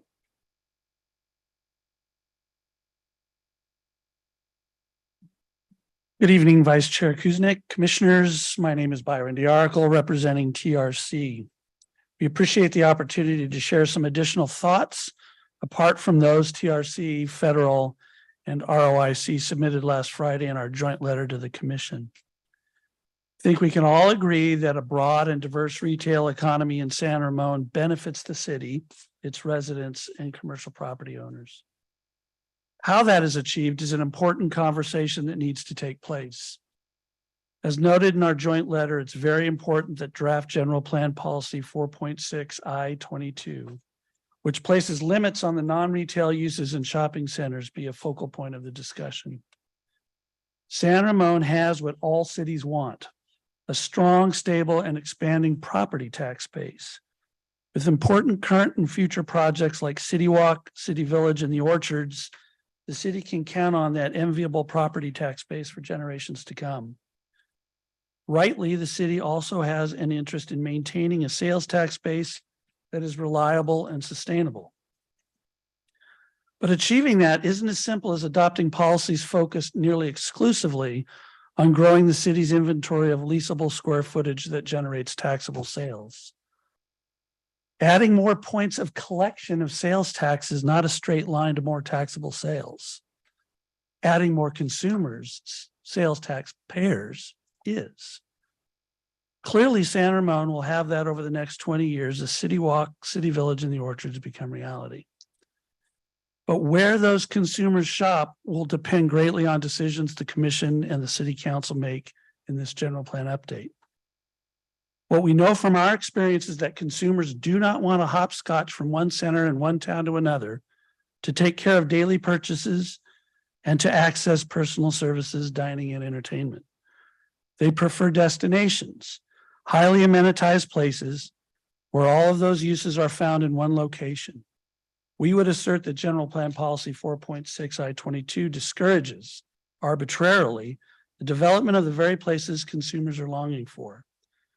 The economic development policies that will succeed are those that promote and incentivize market-driven retail that brings together a mix of personal service and sales tax generating businesses that is relevant and responsive to consumer demands for convenience. We look forward to collaborating with you, the city council and staff in the coming weeks and months to develop policies that encourage the creation of these very places. Thank you very much for your attention. Thank you. Jeff Kreshik.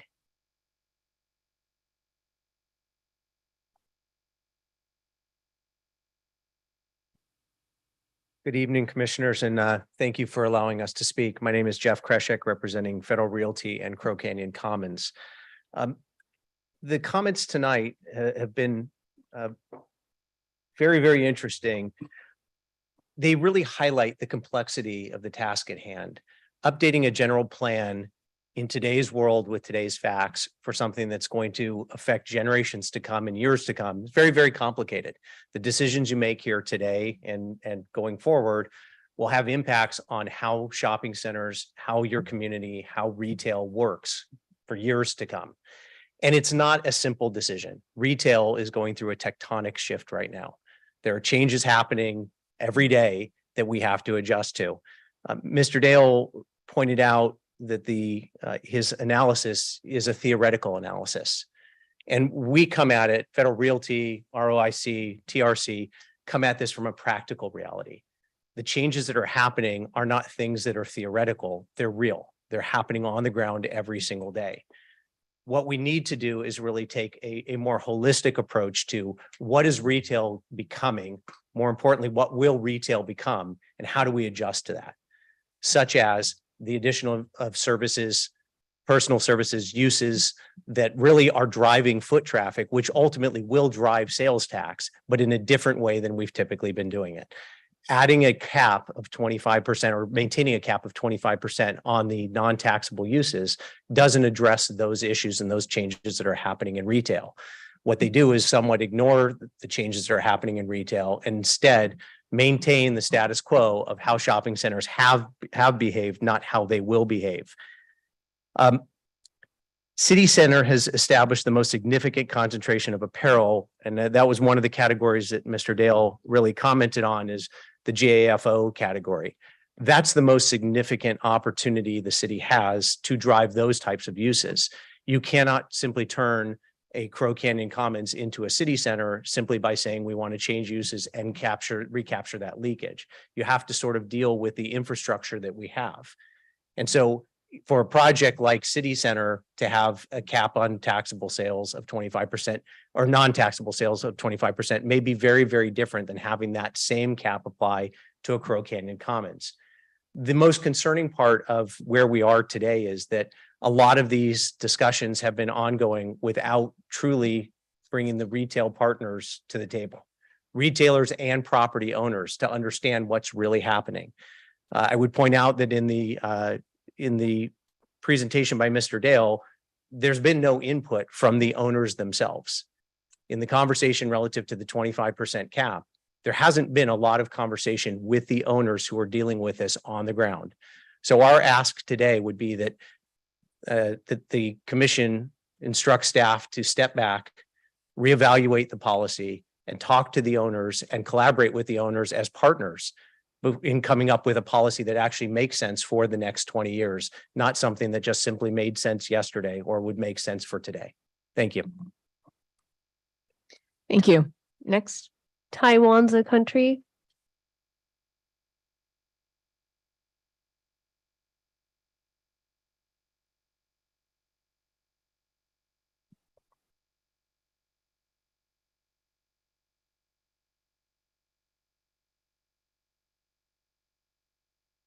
I want to know if I have the good luck of able to speak 42 seconds past 3 minutes. The public hearing of General Plan 2040 tasked by Ms. Cindy E. is a hoax and is a true American version of the Mao land reform of Communist China during the Cultural Revolution. The language in the original master plan that protected the property owner's rights to open space, use of open space, as well as development of the open space around their properties are now weakened, diluted, or nullified.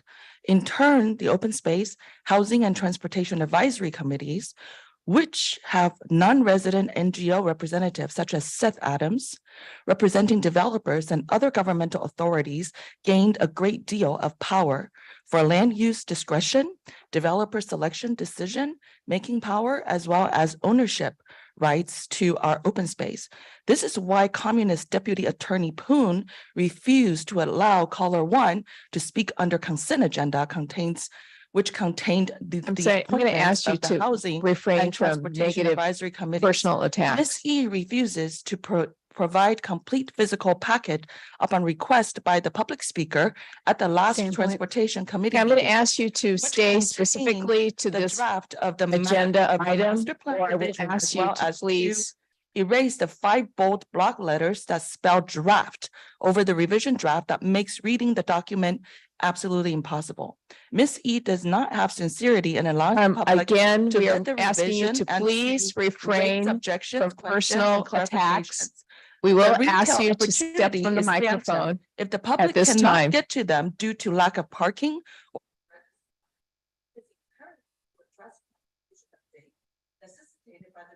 You can call the next speaker. Can we call the next speaker, please? It's a Zoom hand. Please step away from the microphone. I have asked you to refrain from negative comments, of personal attacks, and to say I do.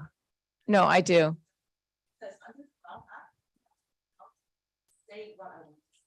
Besides, I only mentioned their name. It's not negative. You have referred to her in very derogatory comments, and I've asked you to stop. Okay, I am not going to engage in a discussion with you. Thank you. We afford you multiple opportunities to speak to the topic in a way that is respectful and polite. I would disagree. And as the chair today, I get to say that. Next speaker, please. I know you called someone, but Jim Blickenstaff. Hello, can you hear me? yes, please go ahead. Oh, thank you. Yeah, well, that's unfortunate timing, but basically, I come at this as a slightly different perspective, no real axe to grind in terms of wanting more profit from my property, or in terms of a certain kind of housing. I come from a long-term perspective of a citizen that cares about his city and wants it to do well. And I see these early stages of putting together a general plan and zoning and prioritizing very critical to the general plan, which is the development document for the city in terms of how successful we will be as a city. The more the plan is out of balance, the less successful we will be. The more the plan prioritizes housing over other aspects of a balanced planning process, the more detrimental that will be to the city. And so I still see an outside influence demanding housing opportunity sites almost everywhere at the expense of that balance, which includes retail, commercial, open space, parks, adequate parking, adequate traffic conditions. And at that expense, we are harmed as a city. So I'd like to see city officials, yourselves very much included, prioritize city needs in the establishment of this document.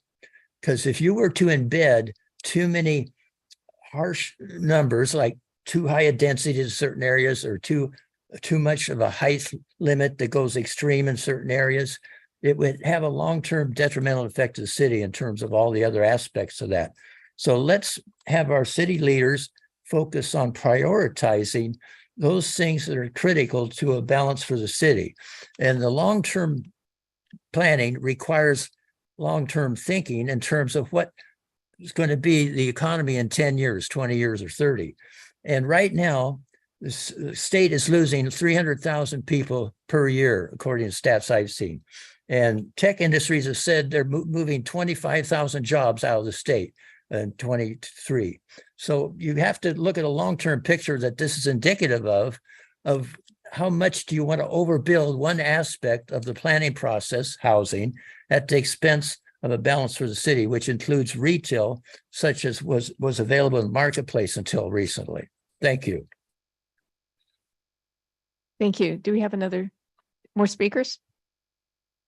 No other hands raised on Zoom. All right. So at this time, we will close public comment and a discussion amongst commissioners. I know this was received the report. But are there additional comments you would like to make? I do. I just clarified, I should have asked earlier, the policies that we looked at with the staff report and the economic element, that's a subset of the policies that were in the general plan we looked at in May, correct? That's correct. So all of those policies that are in the staff report itself are highlights of policies that are within the document that was provided at the May 30th meeting. We just wanted to highlight some specific ones that spoke to the recommendations that were being made of the retail analysis. Perfect. Okay. So I think my comments, first of all, on the economic element, stick with that for a second. My main takeaway is there's not a lot of open land to build shopping centers. We need to do what we can to maximize the current centers that we do have. And I think a lot of the policy recommendations that were in the presentation were outstanding. Especially would like to highlight, perhaps a small change that to 2.3-I-9 based on what was in the report was develop a comprehensive business development and retail retention strategy that includes access to tools and resources needed because a lot of what we've talked about tonight had to do with loss of retail coming in our centers. And I think your recommendation to include a retail study is perfect. And it should continue to be part of the Economic Development Advisory Committee as far as their update to the EDSP. I also thought that the recommendation to promote shopping center maintenance in a comprehensive approach of both code enforcement and meaningful reinvestment, I think that's worthy of a policy as well in our economic element. To the shopping center owners that came, thank you for the letter. That was very much appreciated by me. I do appreciate that. So we established the 25% threshold some number of years ago and offered up a pathway to exceed the 25%. And at least while I've been on the commission, I think I've heard a number of times where shopping centers have come before us and have managed to allow us to make the findings to exceed the 25%. But with that said, I do hear your comments that in your opinion, 25% is not appropriate or not practical. I think what would help, for me at least, I'm not worldly in all the shopping centers that I know you all manage, and I think in the letter, it was suggested that you have under your portfolio hundreds, thousands of centers that you're familiar with. I think it would be helpful if staff were to ask and you were to provide what you would consider best-in-class centers to give us a chance to appreciate and better understand what does it mean, in your opinion, what a top-performing center is, the mix of uses, the mix of centers, because without that, and I think you're right, 25% is just a number. But I think if you could help through staff by providing some meaningful information to help us evaluate 25 versus 40 versus whatever else it might be, I think that would be helpful for us to make a more informed decision whether 25 should be kept or should be perhaps abandoned or changed or modified. I think that's my comments on the retail element, for tonight.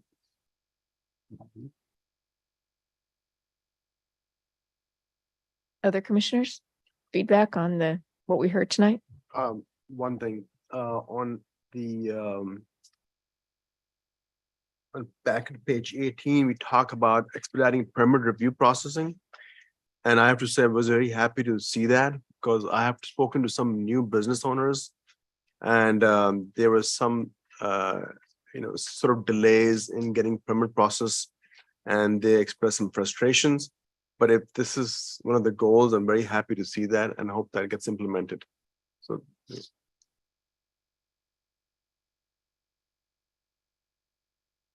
Yeah, thank you. I would like to echo Commissioner Alpert's comments around the 25%. I also like to think that it would be good for us to maybe have a study to understand where Mr. Dale,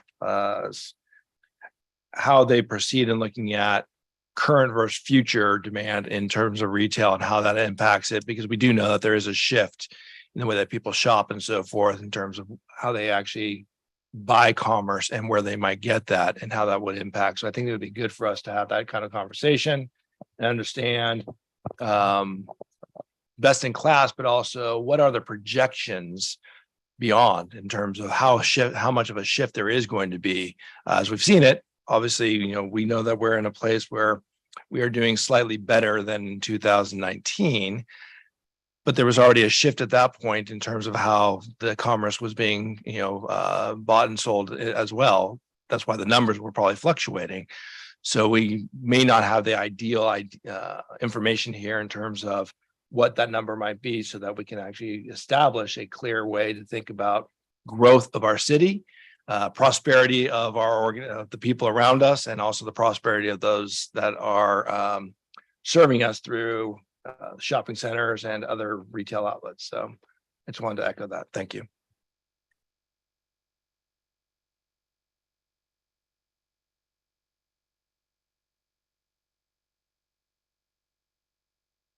And I think for me to wrap up my comments, I know as the commissioner, and I am keenly aware that what we do here creates a permanent effect, that we have to look at not only once we build a housing development, that land is gone. So looking long and hard, is this the right spot? Is this what we want? Is this what we need?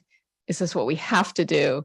It's really very difficult to imagine once you put in a housing area somewhere down the line, bulldozing it and say, yes, we really do need that Best Buy retail. So, I mean, we are very keenly aware of balancing our economic needs because that fuels the quality of life. As much as people don't like taxes, it does pay for the things that we value in our city.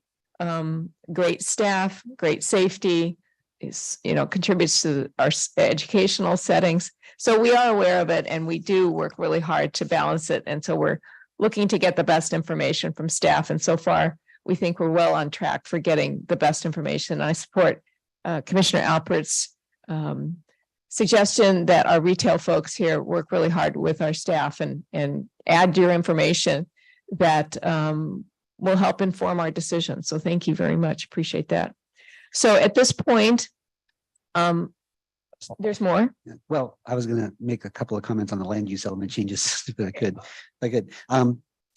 First of all, I have no concerns whatsoever on the removal, obviously, of the housing ordinance overlay. I did happen to look at Martinez versus the city of Clovis, and I kind of understand what they're talking about, but I do follow what you're trying to do, and I think what you're doing, it makes sense. to remove the housing overlay and to create a zone that is, it's not just, I think what I took away from the case ruling is while we might get the desired activity, it's not consistent with the housing element as it was presented and developed, because you can't guarantee that it'll all develop in the right way, when you have an overlay. So I think the creation of the new zone makes a lot of sense. I also think that removing the word single family and multiple family from the land use tables, and then also in the zoning ordinance to make sure it's all consistent, I think reads really clearly and makes it much easier to follow. Because I think that, as you said, Missy, the density will drive the kind of project that gets built there, the number of 8 units per acre. We don't need to add more words like single family, because it's not really necessarily helpful. So simplifying the language, I think, makes a lot of sense. So that's what I would say about the land use element. I think it's a step in the right direction. It makes, I think, readability, everything else easier to understand.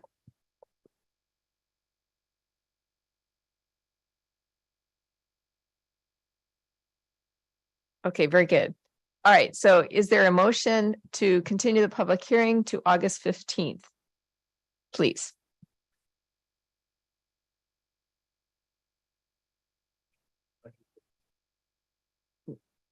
I make the motion to continue the public hearing. Very good. Is there a second? I will second that motion. Excellent. So we are moving to continue the public hearing to August 15th, and we will be voting here. When my screen, there it is.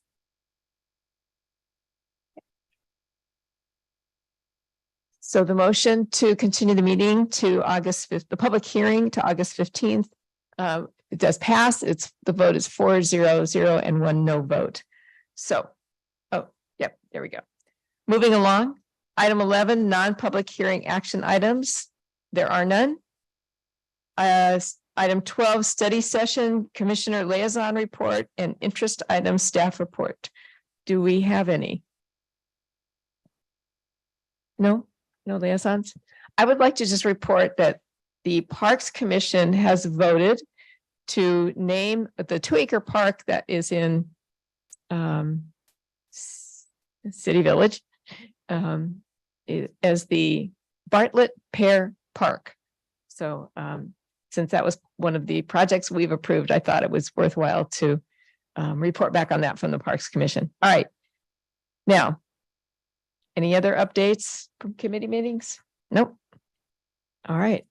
Staff, do you have updates? We have your next agenda, as you know, is the general plan update. And I think we'll have one more item for consideration on that night also. Okay. So it will be a full night. I will just warn you. We have the balance, I believe, of the general plan coming to you, which are the kind of smaller elements, but you'll have parks and open space also, which are significant elements too, but you have noise and air quality. So we'll probably take a break that evening. So I'll just prepare you for that. How's that? So other than that, that's all we have right now.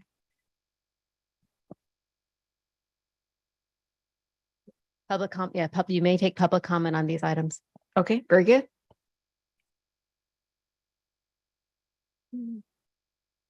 Ms. Chamberlain, would you kindly please make sure all the agenda going forward for any hearings to contain the name of the consulting company my tax dollars are paying? So I deserve to know who you're hiring to guide you legally. So please make sure you list their names, their firm names. Thank you.